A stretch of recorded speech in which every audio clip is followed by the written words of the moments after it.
Why, hello. What? Yes. You're part of the tour group, right? That's beautiful. I love meeting a new face. So now this is the Emerald City Museum, as the sign implies. And I am going to be your host while you're here. My name is Amelia. Nice to meet you, yes.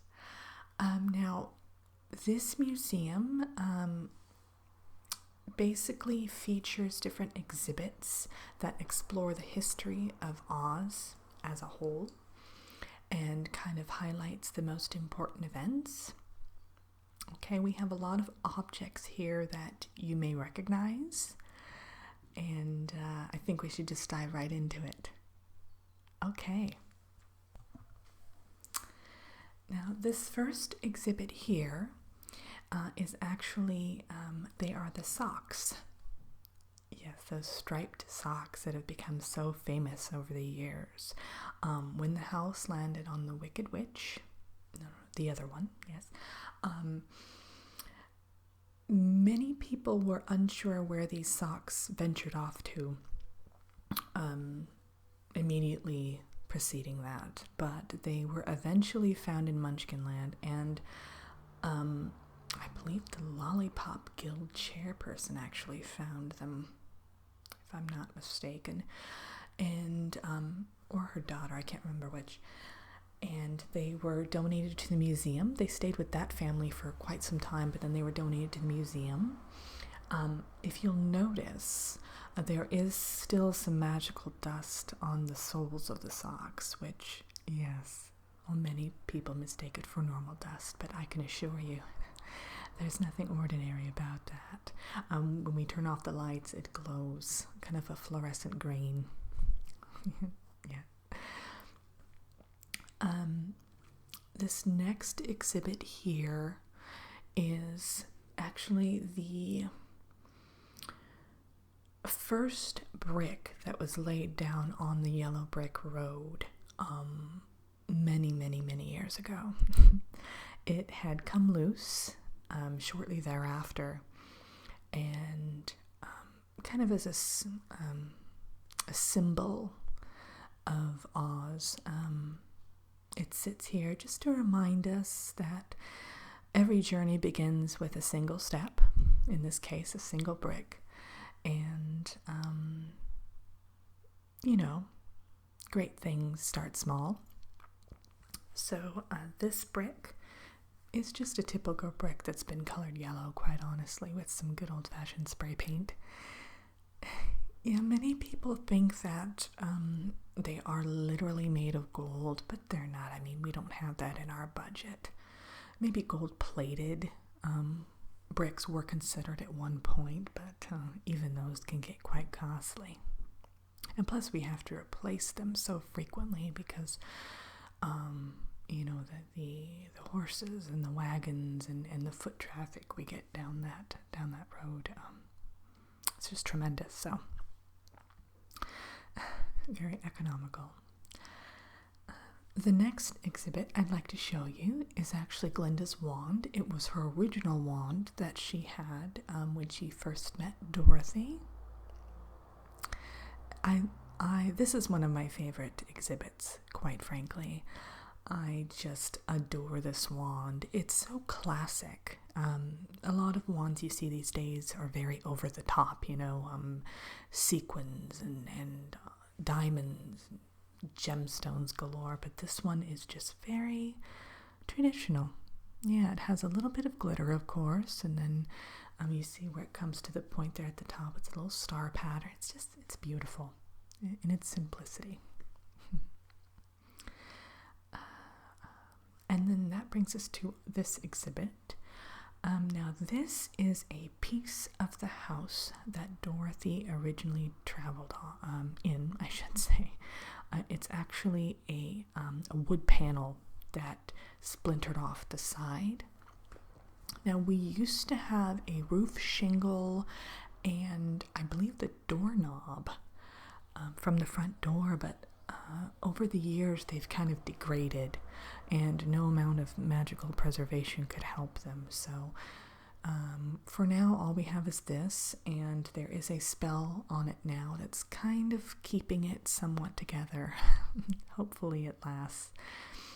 We have thought about making replicas, but that wouldn't be the genuine article, so. This next one, you recognize this right away. Most people do. It's the actual hot air balloon basket that the wizard used to travel in when he came to Oz for the very first time. Now, we used to have the balloon, but it's become tattered over the years, so it's still intact for the most part, but we have it in our preservation vault in the back, and we really don't show it except for on the anniversary of his arrival, we bring it out. Now, the basket, though, is a little sturdier, and it's well preserved.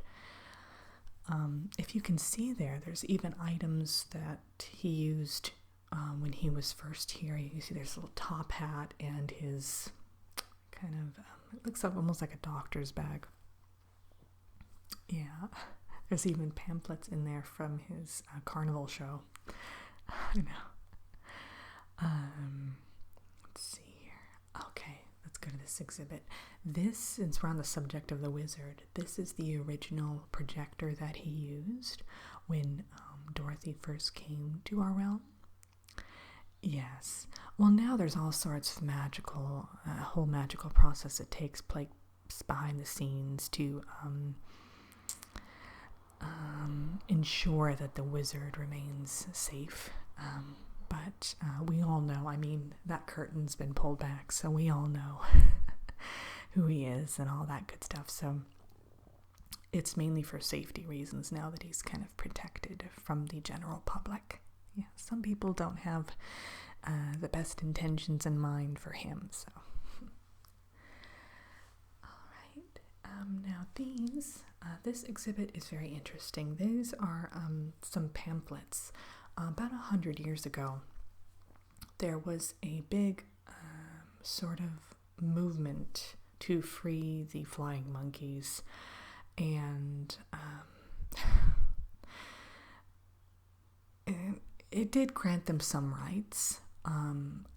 Today they are, they're not considered slaves or anything, but back when this movement kind of occurred, a lot of literature was circulating and there were rallies, and so it's some memorabilia from those times. I always like to look at this exhibit in particular and kind of, you can't touch the pamphlets because they'll degrade, but I like to read through the glass and just, it's just kind of vintagey, and I love it. Gives you a glimpse of the past. This next one here is this next exhibit is actually the bucket that Dorothy used to douse the Wicked Witch with water. Yes, this is one of my favorites. If you notice, the bucket just seems so very ordinary, but it achieved such an amazing feat. We also used to have pictures of the well that the water originally came from and all that here, but we've kind of just stripped it down to the basics because, we don't want to steal visitors' attention away from that bucket. It's just, it's amazing. It is.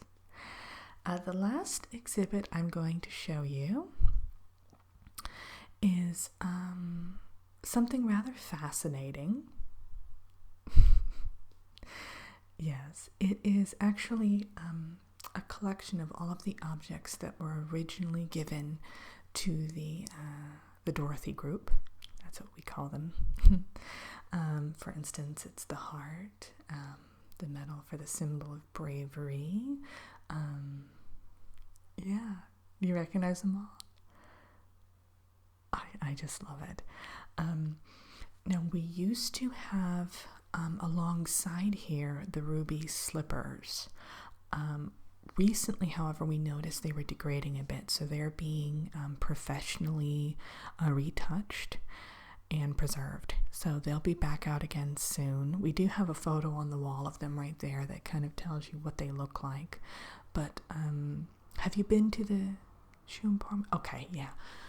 It looks a lot like the ones that you'll find there. It's just everything was basically modeled after this original pair thereafter. Exactly. So, do you have any questions for me? Okay. Well, how have you enjoyed your trip here to Oz? I know you're going back home later today, right? Oh, did you have a good time? Great. It can be a lot to take in. Next time you come, you have to stay longer, because I know that this particular tour was a bit on the short side, huh? Okay, no, you'll definitely have to visit us for longer then. Yeah, so much to see. Okay, I hope you have a safe journey home, and feel free to look around the museum on your own a bit more, and feel free to ask me any questions if you have any, okay? Well, terrific.